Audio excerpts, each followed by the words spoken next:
Assalamualaikum warahmatullahi wabarakatuh. Perkenalkan, nama saya Andika Gusti Pamungkas dengan NIM 210204004 bersama Ade Maulana 210304001. Di sini kami akan menjelaskan tentang materi motor listrik, DC dan AC. Pengertian motor listrik. Motor listrik adalah alat untuk mengubah energi listrik menjadi energi mekanik. Begitu juga dengan sebaliknya, yaitu alat untuk mengubah energi mekanik menjadi energi listrik yang biasanya disebut dengan generator atau dinamo. Jenis motor listrik. Seperti ini ya teman-teman. Motor listrik dibedakan menjadi dua, yaitu motor arus bolak-balik AC dan motor arus searah atau DC. Pada motor arus bolak-balik AC dibagi menjadi dua, yaitu sinkron dan induksi. Pada bagian induksi dibagi lagi menjadi dua, yaitu satu fasa dan tiga fasa. Begitu juga dengan motor arus DC, dibagi menjadi dua, yaitu parallel excited dan self-excited. Pada self-excited dibagi menjadi tiga, yaitu shunt, campuran, dan seri. Jadi lihat teman-teman. Selanjutnya, pengertian motor DC. Motor arus DC atau motor arus searah adalah suatu mesin yang berfungsi mengubah tenaga listrik arus searah menjadi tenaga gerak. Tenaga gerak tersebut berupa putaran daripada rotor. Struktur motor DC. Bagian yang terpenting dari motor DC adalah bagian yang diam, stator. Pada badan bodi motor, magnet, sikat-sikat, kerangka generator, kutub-kutub utama beserta belitanya, bantalan-bantalan, poros. Yang dua, bagian yang berputar atau rotor. A. Rotor jangkar dan lilitannya. B. Poros jangkar atau armatur. C. Kumparan jangkar. D. Inti jangkar. Bisa dilihat teman-teman, ini adalah struktur dari motor DC. Dan magnet, komutator, sikat, medan magnet, angker dinamo, penghasil arus DC. Nah, ini juga ya teman-teman, armatur, brush, flow of current, komutator, shaft, rotation, permanen magnet atau stator. Selanjutnya adalah prinsip kerja motor DC. Motor listrik arus searah DC mempunyai prinsip kerja berdasarkan percobaan Lorentz yang menyatakan jika sebatang penghantar listrik yang berarus berada di dalam medan magnet, maka pada kawat penghantar tersebut akan terbentuk suatu gaya. Gaya yang terbentuk sering dinamakan gaya Lorentz. Berikutnya adalah cara kerja motor DC. Pertama-tama, arus DC pada rangkaian akan dialirkan pada kumparan. Kemudian, medan magnet yang tercipta akan menghasilkan torsi yang nantinya akan memutar rotor. Setelah terjadi torsi, komutator kemudian akan bekerja, yaitu dengan cara menjaga putaran motor listrik agar tetap menghasilkan arus yang searah.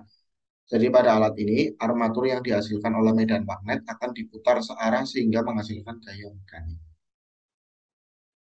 Berikutnya adalah pengaplikasian motor DC.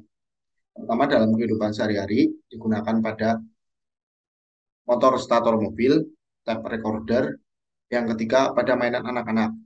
Dalam bidang industri dan pabrik digunakan pada traksi, elevator, conveyor, tram listrik, dan untuk menggerakkan mesin-mesin produksi di pabrik.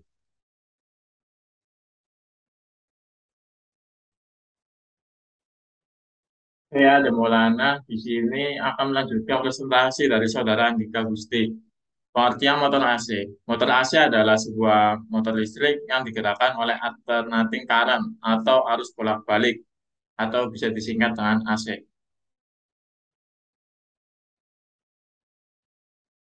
Struktur motor AC.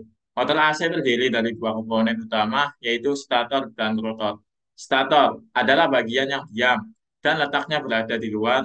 Stator mempunyai koil yang dialiri oleh arus listrik bolak-balik dan nantinya akan menghasilkan medan magnet yang berputar. Rotor adalah bagian yang berputar dan letaknya berada di sebelah dalam stator. Rotor bisa bergerak karena adanya torsi yang bekerja pada poros di mana torsi tersebut dihasilkan oleh medan magnet yang berputar. Struktur motor AC. Di sini bisa dilihat ya kawan-kawan, ada terminal, bearing, power shaft, stator, rotor, lilitan stator, bearing, dan kipas fan. Prinsip kerja motor AC. Yang pertama ada prinsip kerja dari motor listrik tipe sinkron. Motor sinkron serupa dengan motor induksi, di mana keduanya mempunyai belitan stator yang menghasilkan medan putar. Motor sinkron dieksitasi oleh sebuah sumber tegangan DC di luar mesin, dan karenanya membutuhkan slip ring dan sikat atau gas untuk memberikan arus pada rotor. Rotor terkunci dengan medan putar dan berputar dengan kecepatan sinkron. Jika motor sinkron dibebani ke titik di mana rotor ditarik keluar dari keserempakannya dengan medan putar, maka tidak ada torsi yang dihasilkan dan motor akan berhenti. Yang kedua, prinsip kerja dari motor listrik tipe induksi. Motor tipe induksi bekerja berdasarkan induksi elektromagnetik dari kumparan stator kepada kumparan rotornya. Bila kumparan stator motor induksi tiga fasa yang dihubungkan dengan suatu sumber tegangan tiga fasa, maka kumparan stator akan menghasilkan medan magnet yang berputar. Garis-garis gaya flux yang diinduksikan dari kumparan stator akan memotong kumparan rotornya, sehingga timbul GGL atau tegangan induksi. Pengaplikasian motor AC satu fasa dalam kehidupan sehari-hari digunakan pada yang pertama mesin cuci, yang kedua kipas angin, ketiga AC, dan yang keempat pompa air. Pengaplikasian motor tiga fasa. Penggunaan listrik tiga fasa sering kita temui pada yang pertama ada lift, dua instalasi hotel, industri, maupun pabrik.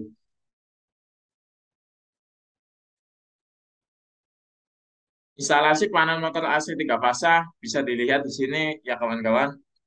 Ada diagram pengamatan dan diagram kontrol.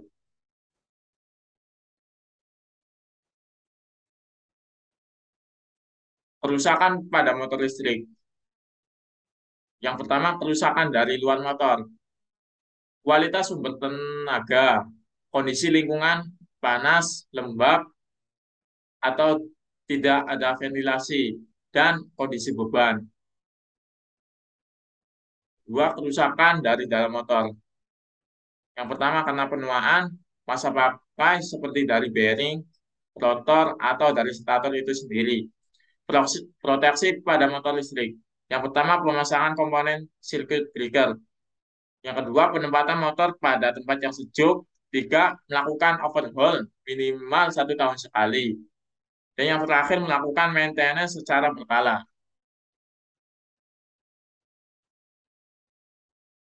Terima kasih, sekian presentasi motor listrik dari kami. Mohon maaf bila ada salah kata. Wassalamualaikum warahmatullahi wabarakatuh.